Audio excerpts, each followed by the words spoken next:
Assalomu alaykum hammaga. Yana bir bor sizlar bilan ko'rishib turganimizda xursandmiz. Mana bugun ham hozirgina ishdan kelib Kamronbekni ziyoratiga ketyapmiz. Uyda osh qilishgan ekan. Haftada shu qo'ldan kelgancha bir marta, ikki marta osh olib borib turibmiz. Inshaalloh yaxshi juda Kamronbek kecha ham mevalari qolmagan ekan. Olib bergan kirdim. Juda zo'r, kayfiyati eng muhimi kayfiyati a'lo. Biz ham bir tarafdan xursandmiz. Ya'ni %100 Kamronbekka tushgan %100 donor topildi. Bu juda albatta yaxshi. Juda xursandmiz. O'zining ham kayfiyati a'lo darajada inshaalloh. Inshaalloh operatsiyasini tezroq o'tkazib olsak, sog' salomat O'zbekistonga qaytaramiz inshaalloh. Ota-onasini, aka-ukalarini, do'stlarini yoniga duo qilib turinglar. Inshaalloh ko'rishamiz yana. Hozir yo'ldamiz, yo'lga endi chiqdik. Mana azizlar, kasalxonaga ham yetib keldik. Xudo xohlasa, kasalxonaga kirishdan oldin maskalarimizni taqib olamiz. Chunki o'zi ziyoratchi mumkin emas.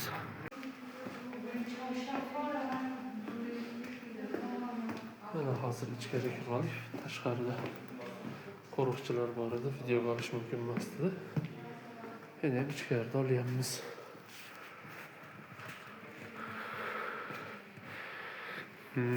Shu yerda bitta narsani ko'rsatay.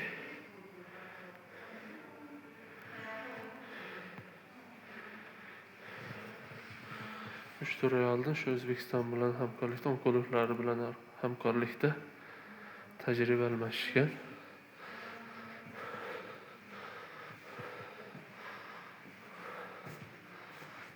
Hematoloji servisi yozib qo'ygan.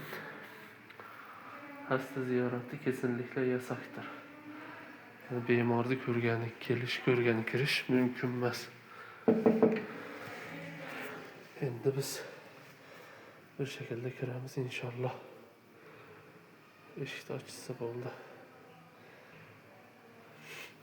Burası nelerden chiqish charchatdi odamni. Hemşirelerim yo'q shekilli. Telefonda o'chiraman, endi Kamronbeklarga telefon qilaydi. Chiqib asosiy eshikni ochib yuborsin. Mana kasalxonaga ham kirib chiqdik ziyoratga. Uzr ko'rsata olmadim Kamronbekni. Çünkü ichkarida videoga olish mumkin emas. Hech ruxsat berishmaydi, juda qiyin.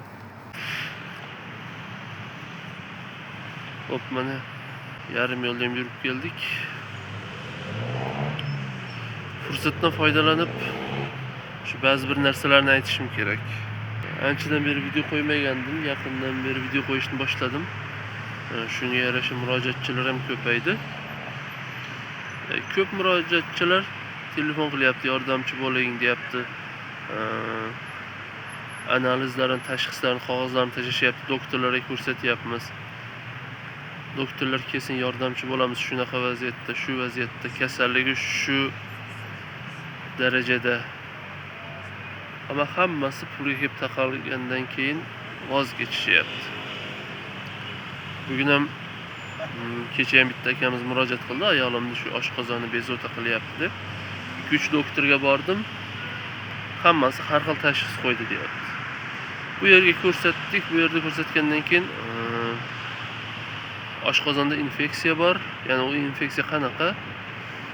Boshida rohatsiz qilmaydi, keyinchalik rohatsiz qilishni boshlaydi, keyinchalik ichaklarda va oshqozonda yara, undan keyin oshqozon raki yoki ichak rakiga aylanadi deb aytishdi.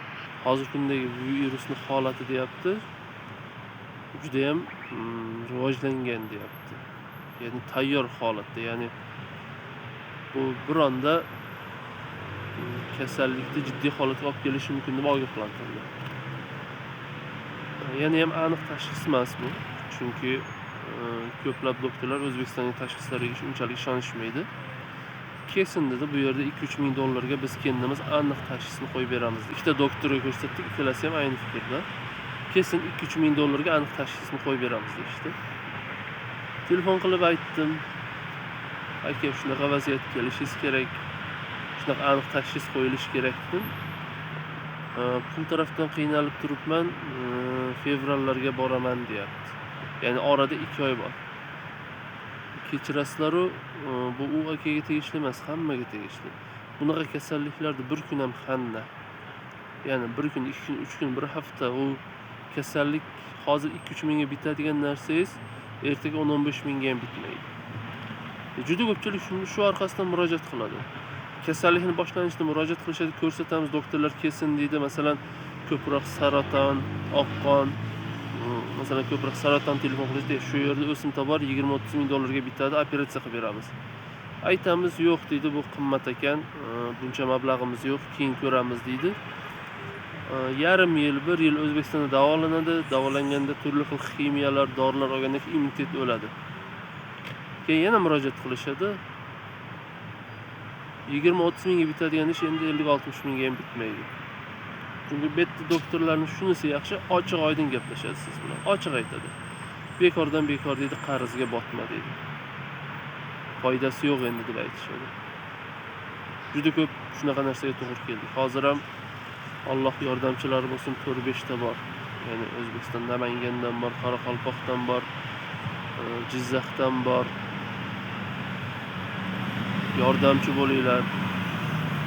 Shu operatsiya qilib beringlar deyshadi. Uyimni sotib bo'lsa ham boraman deyshadi, lekin doktorlar qabul qilmaganiga biz hech narsa qila olmaymiz. Chunki kasallik rivojlanib ketgan, kasallik butun vujudga tarqab ketgan. Alloh shifo bersin.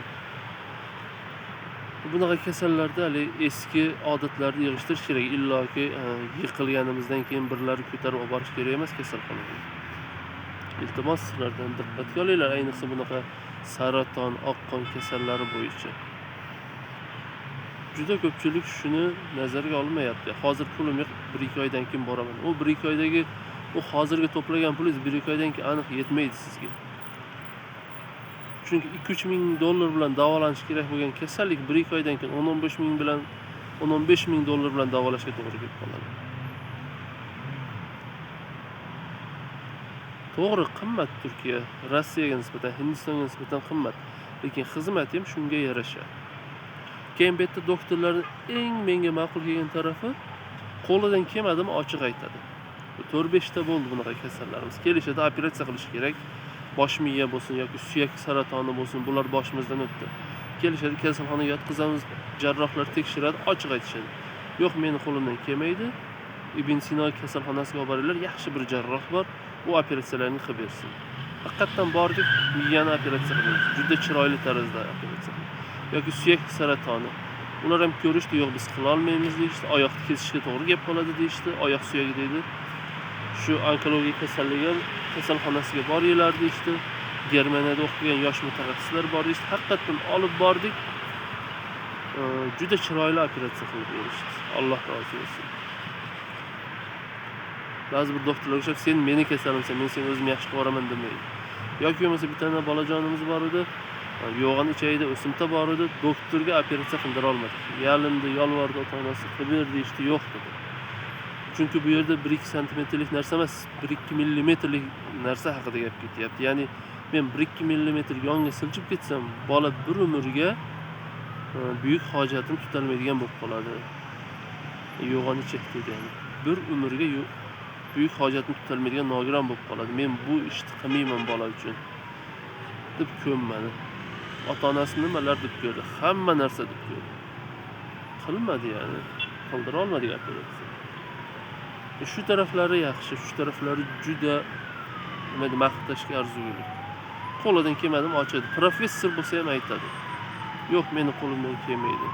Shu yerda yosh kadrlar bor, yosh doktorlar bor. Olib boringlar, o'shalar qilib beradi. Shu tarafi juda ma'qul ish. Keyin hammasi biz ishlayib turgan kasalxonalar hammasi davlat kasalxonalari bo'lganligi uchun bu kasalxonadan bu kasalxonaga perevod qilish unchalik qiyin emas. Bizlari tez yordam chaqiradi, tez yordam bilan olib borib joylashtirishib keladi.